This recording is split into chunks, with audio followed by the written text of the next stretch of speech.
Juan Gomez.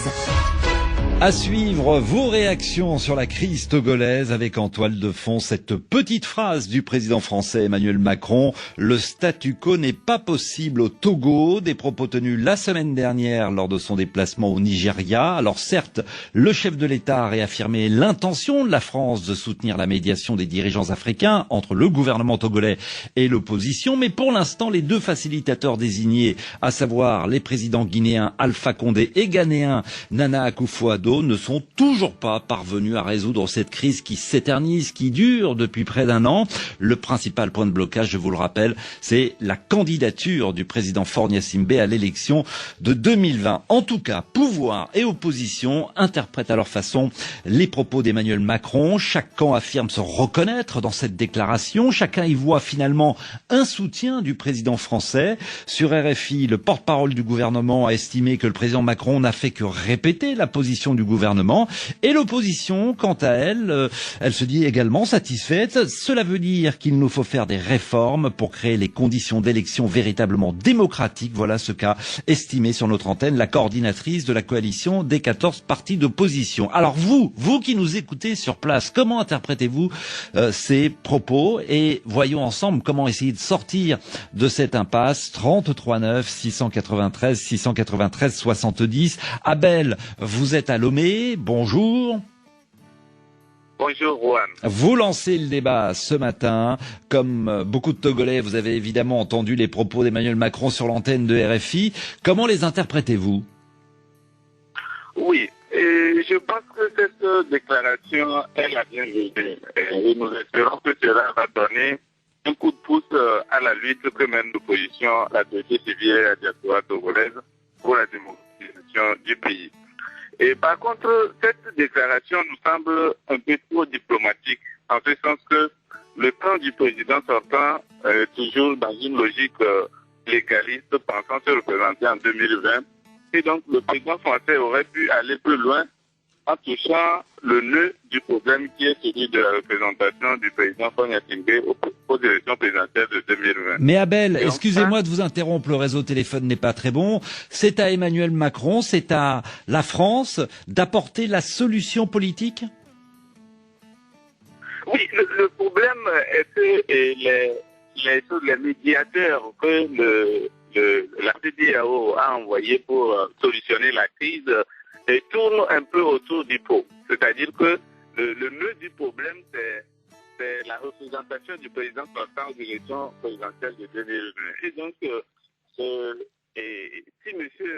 Macron, ou bien M. le président Macron, nous dit que le statu quo n'est pas possible, c'est-à-dire que lui aussi, il pense que le nœud du problème qui devrait être le solutionnement de la candidature du président sortant en 2020 n'est pas encore dit.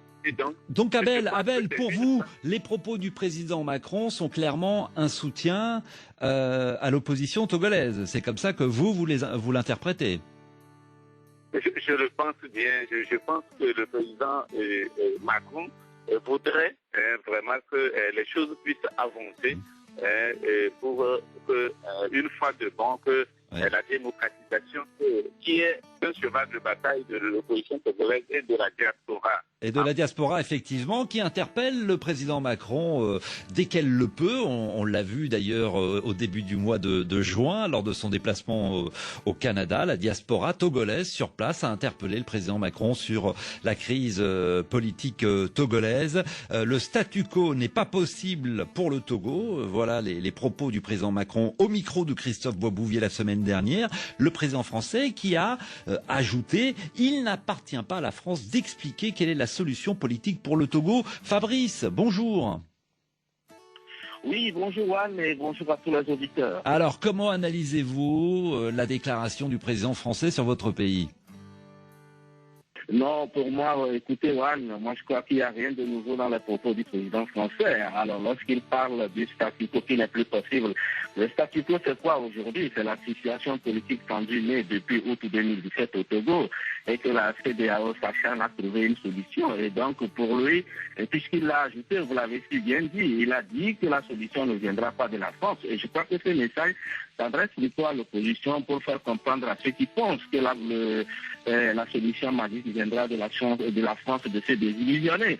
Alors aujourd'hui, je crois que la situation qui est née depuis 2017, il y a eu un dialogue pour apporter une solution. Tout le monde est d'accord que les acteurs n'arrivent pas à s'entendre sur la solution minimale. Et aujourd'hui, tous les regards sont tournés vers la CEDEAO qui doit sortir naturellement une feuille de route par rapport à la crise togolaise. Et donc, je crois que c'est en fonction de cette feuille de route. Mais quelle feuille? D'accord, Fabrice, tout le monde attend le prochain sommet, enfin tous les Togolais attendent le prochain sommet de la CEDEAO, prévu fin juillet. Lors de ce sommet, effectivement, les deux facilitateurs présenteront une feuille de route. Concrètement, que doit figurer sur cette feuille de route? On sait que les deux camps sont d'accord pour limiter à 2 le nombre de mandats présidentiels. On sait que les deux camps sont d'accord pour que désormais l'élection présidentielle se déroule sur 2 tours d'élection présidentielle. En revanche, là où il y a blocage, c'est la candidature du président Faure Gnassingbé en 2020. Que peuvent proposer sérieusement les facilitateurs concernant ce point, puisque c'est le point qui fâche? Oui, je crois qu'aujourd'hui, c'est pour cela que je disais en début d'émission, en tout cas de mon intervention, que le président français est resté toujours constant dans sa position. Et si vous l'avez écouté dès le départ, il a toujours dit qu'en réalité, il y aura des réformes naturellement, et puis après, on fera des élections. Soit on confirme le président qui est là, ou alors il y aura l'alternance après des élections. Donc aujourd'hui, tout porte à croire que la feuille de route de la CEDEAO va forcément insister sur les réformes dont vous avez déjà donné le contenu. Et puis ensuite, forcément, les acteurs iront aux élections et il reviendra au peuple de décider. Pour l'instant, je ne sais pas si Faure Gnassingbé sera candidat ou pas. Bien sûr. Mais en tout cas, vous ne faites pas partie de ceux qui disent que le président Faure Gnassingbé ne doit pas être candidat en 2020. Vous dites, si j'entends bien votre analyse, il peut se présenter. Et s'il se présente, c'est au peuple de trancher, de choisir si il lui renouvelle sa confiance ou pas. On repasse au standard et on s'excuse pour les réseaux téléphones. Ils sont particulièrement mauvais ce matin avec le Togo. J'espère que Samuel, qui est à Kara, dans le nord du pays, nous l'entendons mieux que ceux qui nous appellent de Lomé, la capitale. Bonjour Samuel. Oui, bonjour Juan. Bienvenue sur l'antenne d'RFI. Qu'avez-vous pensé de la déclaration du président français? Eh bien, pour moi, en l'état actuel, c'est l'opposition qui se voit donner une réponse suite aux multiples sollicitations qu'elle a adressées au chef de l'État français. Parce que là, c'est une perche tendue, je l'ai bien dit, et elle devra s'en saisir pour appeler la communauté internationale et les autres à être plus regardants dans les détails. Parce que elle a été chancelante. Et donc, les propos, le bout de phrase de Macron n'est en aucun cas une injonction à l'endroit du régime ou ni un désaveu pour dire que non, le parti au pouvoir ne doit plus. Non, pas du tout. Oui. Plutôt, c'est un peu d'eau dans le vin de l'opposition pour que cette dernière réfléchisse davantage à se faire appuyer une fois pour de bon pour qu'on sorte de cette crise qui a duré depuis août 2017. Donc pour vous, il n'y a pas une petite volonté du président Macron de prendre position dans la crise actuelle au Togo? Il ne peut pas prendre position en l'état actuel. Il doit plutôt exhorter la classe politique, à travers les protagonistes de la crise actuelle, à passer aux choses sérieuses en s'inscrivant dans la voie des propositions constructives et en s'orientant vers le développement de notre pays. Parce que nous avons assisté depuis août 2019 à... pas 2019, on est en 2018, donc depuis août 2017. 2017, pardon, depuis août 2017, à une léthargie au niveau du plan économique, à tous les plans. Nous n'avons pas vraiment boosté l'économie comme cela se doit. Ouais. Et donc, depuis un certain temps, tout le monde a remarqué le particularisme de l'opposition togolaise, caractérisé par son inconséquence. Alors, il va falloir... Donc, à vous entendre, l'opposition responsable du blocage politique, vous faisiez référence aux conséquences économiques. Une enquête publiée il y a 2 mois par la Chambre de commerce et d'industrie du Togo révèle que 72% des chefs d'entreprise togolais ont affirmé avoir enregistré une baisse de 25 à 50% de leur chiffre d'affaires au cours des 6 derniers mois de l'année dernière. Et une mission du FMI a également noté un ralentissement de l'activité économique politique au Togo au deuxième semestre de 2017. Donc incontestablement, la crise politique a des répercussions négatives sur la situation économique du Togo. 33 9 693 693 70 sur Facebook. Belinda nous dit le statu quo n'est pas possible au Togo. Pour la majorité des Togolais, c'est un bout de phrase jeté en l'air sans effet. J'ai l'impression, nous dit cet auditeur, que le sort des Togolais ne dérange en aucun cas la communauté internationale. Sinon, comment pouvez-vous comprendre que depuis bientôt un an, cette crise a commencé, il n'y a toujours pas d'action concrète pouvant nous aider à sortir de ce marasme. Bonjour Oswald. Oui, bonjour Juan. Bienvenue sur l'antenne de RFI. Comment avez-vous interprété la petite phrase du président Macron? Ben, pour moi, cette phrase, elle est bienvenue. Déjà, c'est une phrase diplomatique, hein, mais la bienvenue. Mais c'est dommage qu'après plus de 50 ans d'indépendance, c'est toujours les autres qui nous donnent des leçons. Hein, c'est toujours la France qui nous donne des leçons. Nos gouvernements, nos chefs d'État ne se rendent pas compte du mal qu'ils font à l'Afrique. Mais aujourd'hui, moi je trouve quand même que depuis 2017, si on veut parler de négociations, de manifestations, moi j'étais personnellement à Lomé en septembre 2017, j'ai vu la détermination du peuple. Hein, la coalition des 14 partis politiques, le peuple est derrière cette coalition. On se rappelle tous de comment M. Faure est arrivé au pouvoir, 500 morts selon l'ONU. Hein, et aujourd'hui, on est toujours en train de parler des négociations. Qu'est-ce qu'on négocie? Rien du tout. Si on voit ce que nous propose le président du Ghana, bien élu, M. Kufuor, et son homologue du Guinée, mais ce sont des présidents bien élus. Comment ils peuvent toujours cautionner quelqu'un qui est mal élu? Mais où va l'Afrique? Oui, enfin, eux ont déjà demandé un certain nombre de choses pour essayer de sortir de la crise. Ils ont demandé au gouvernement de continuer à libérer les prisonniers, de lever l'interdiction de manifester dans 3 régions, de permettre que les gens qui manifestent puissent le faire en toute liberté, avec évidemment au préalable l'accord des forces de sécurité. Voilà les premiers éléments obtenus, semble-t-il, par les facilitateurs lors de leur récente escale togolaise au début du mois. Effectivement, la question qui fâche maintenant, c'est la candidature ou non de Faure Gnassingbé en 2020. Mais vous pensez que c'est aux facilitateurs de dire le président peut se présenter ou ne pourra pas se présenter? Mais M. Wan, vous vous rappelez que M. Obasanjo l'avait dit à Faure dans le passé. Le mais président, malheureusement, l'ancien président du Nigeria.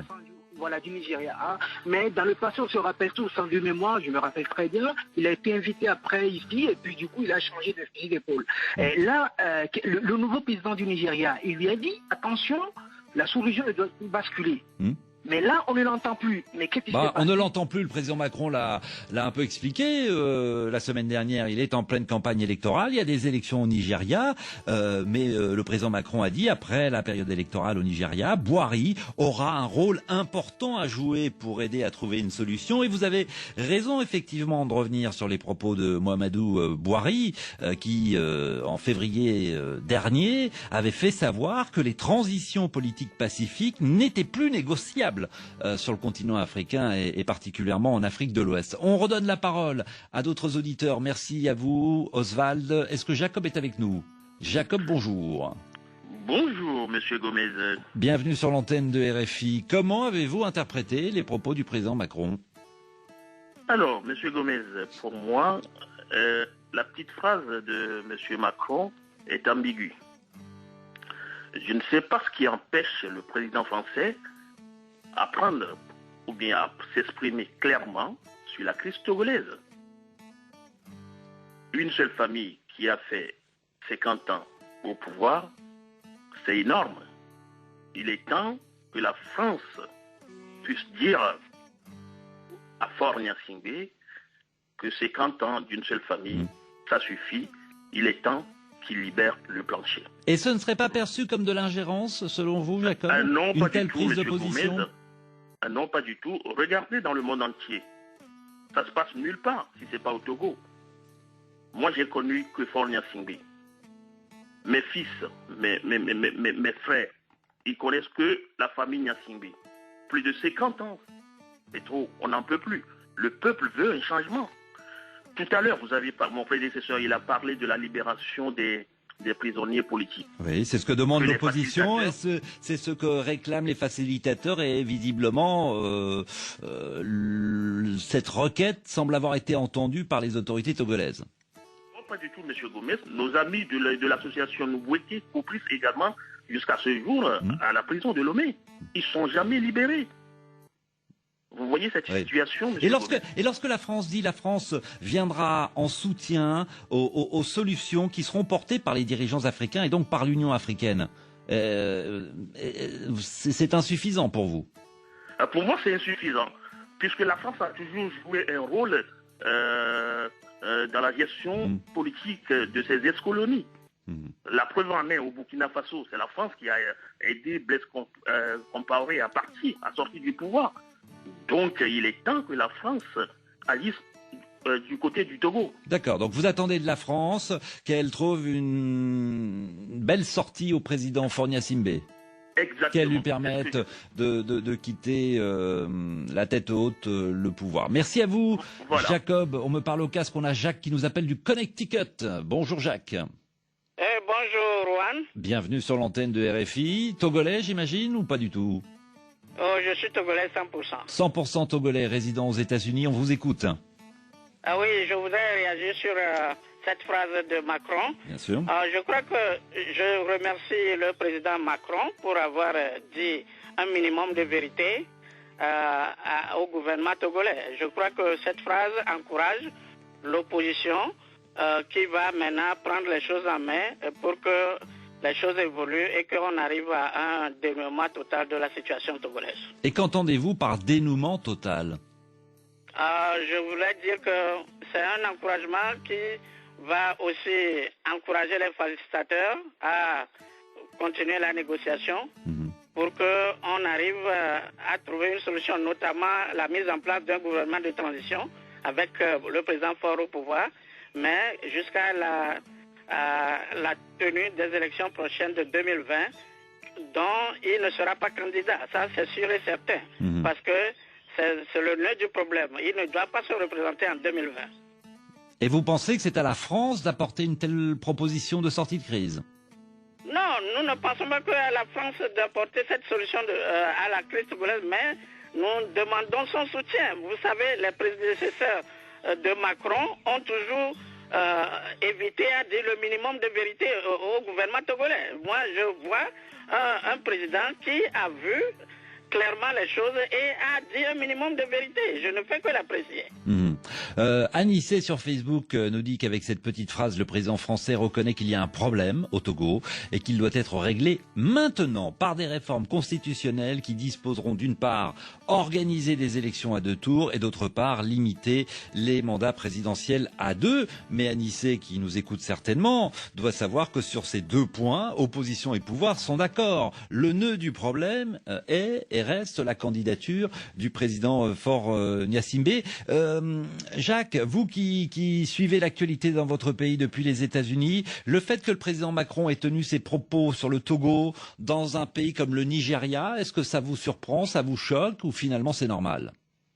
Oh, je crois que c'est normal parce que il voit que les choses se dégradent au Togo et il doit apporter sa pierre au règlement de cette crise. Je ne salue que cette phrase de président Macron que ses prédécesseurs n'ont jamais dit. Et ses prédécesseurs ont toujours cautionné des élections frauduleuses. Merci à vous, Jacques, d'écouter RFI en pleine nuit. Vous travaillez ou vous êtes un lève-tôt? Oh, je suis maintenant, je me repose. Vous vous reposez, très bien. Bonne fin de nuit dans le Connecticut aux États-Unis. Merci à tous de votre fidélité. Demain, nous serons à quelques heures.